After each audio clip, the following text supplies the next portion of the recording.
बार हम अधिकार रखते हैं अपने आपे पर कोई है जो हमें इंस्पायर करता है।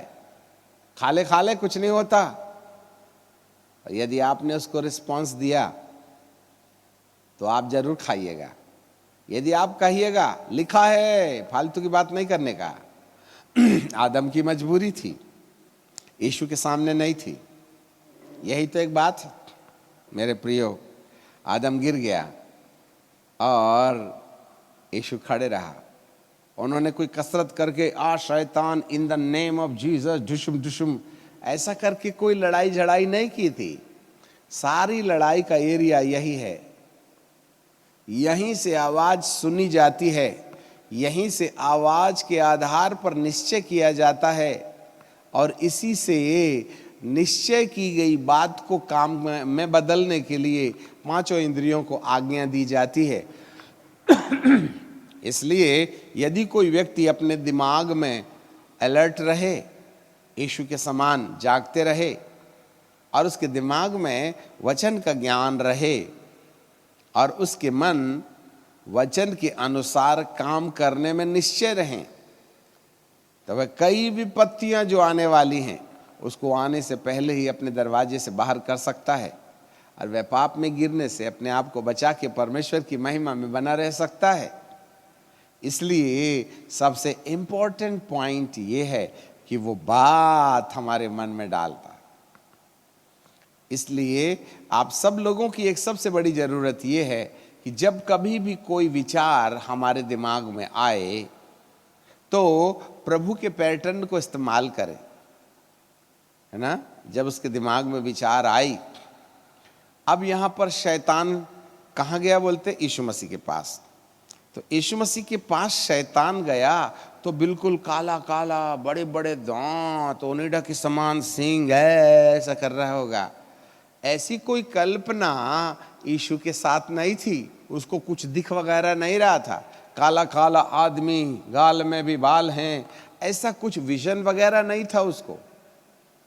वो सिंपल साधा बैठ करके 40वें दिन के बाद सोच रहा था 40 days इज कंप्लीटेड नाउ, अब मुझे नीचे जा करके भोजन पान करना चाहिएगा, ऐसी कल्पना कर रहा था। बस इसी कल्पनाओं के बीच में एक और दूसरी कल्पना आ गई।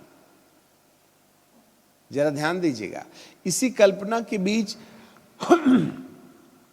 एक दूसरी कल्पना आ गई और उस कल्पना में अपनी कल्पना का फुलफिलमेंट था। जब तुझे भूख लगी गई है तो रोटी तो बनाना पड़ेगा ना। तो क्यों ना आज आपके पास पावर है, लिखता है तू तो परमेश्वर का पुत्र है ना, चलो प्रैक्टिस करके देखते। अरे जो यीशु पानी को दाखरस बना सकता है वो तो पत्थर को रोटी बना ही सकता था ना।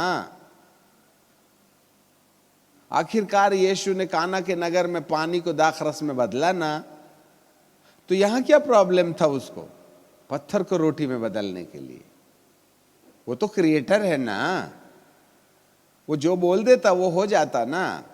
स्वर्ग और पृथ्वी का सारा अधिकार मैंने तुझे दिया हूं, मृत्यु के ऊपर विजय प्राप्त करने वाला भी अधिकार, मैं पुनरुत्थान हूं।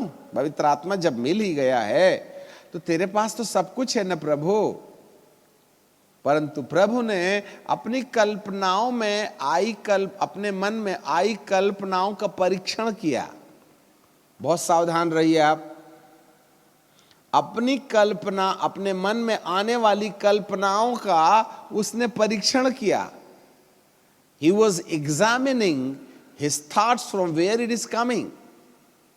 वो आ कहां से रही हैं? इसके लिए आपके पास धीरज और वक्त होना चाहिए।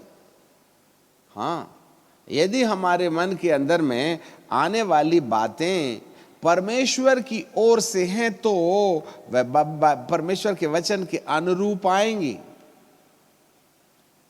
और यदि कोई दुष्ट हमारे दिमाग में बात डाल रहा है तो वह परमेश्वर के वचन के विरुद्ध वाला ही मामला होगा। So let your thoughts may be examined, उसकी परीक्षा करो। और यदि विचार परमेश्वर के वचन के विपरीत हैं, if there is something against the word of God, then it is our responsibility to recognize that the things is not coming from above, but it's coming from the mid-heaven. And the king of this world is going to operate your life. And he wants to put the thoughts to commit the sin against the God's word.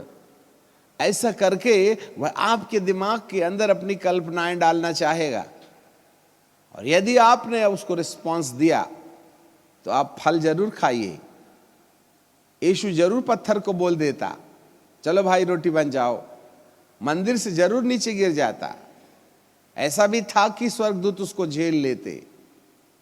पहाड़ में चढ़कर दुनिया की कल्पना करने वाला यीशु ये कह सकता था, एक ही बार तो सलाम ठोकना है, कौन सा कान पकड़ के 10 बैठक मारना है। उसे परमेश्वर के पुत्र होने का के अधिकार से उसको बहिष्कार कर दिया होता। जिसे याद रखिएगा, यहां हमारी सबसे बड़ी जरूरत है कि हम अपने आप में आने वाली कल्पनाओं का परीक्षण करें।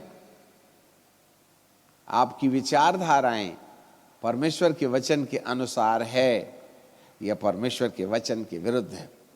इसके लिए आपको परमेश्वर के वचन की जानकारी होनी चाहिए। यदि तुम दुष्ट को हराना चाहते हो तो उसको आपसे ज्यादा बाइबल मालूम है। फिर से सुनो, यदि आप दुष्ट को हराना चाहते हो तो आपको ये मालूम होवे कि उसको आपसे ज्यादा बाइबल मालूम है।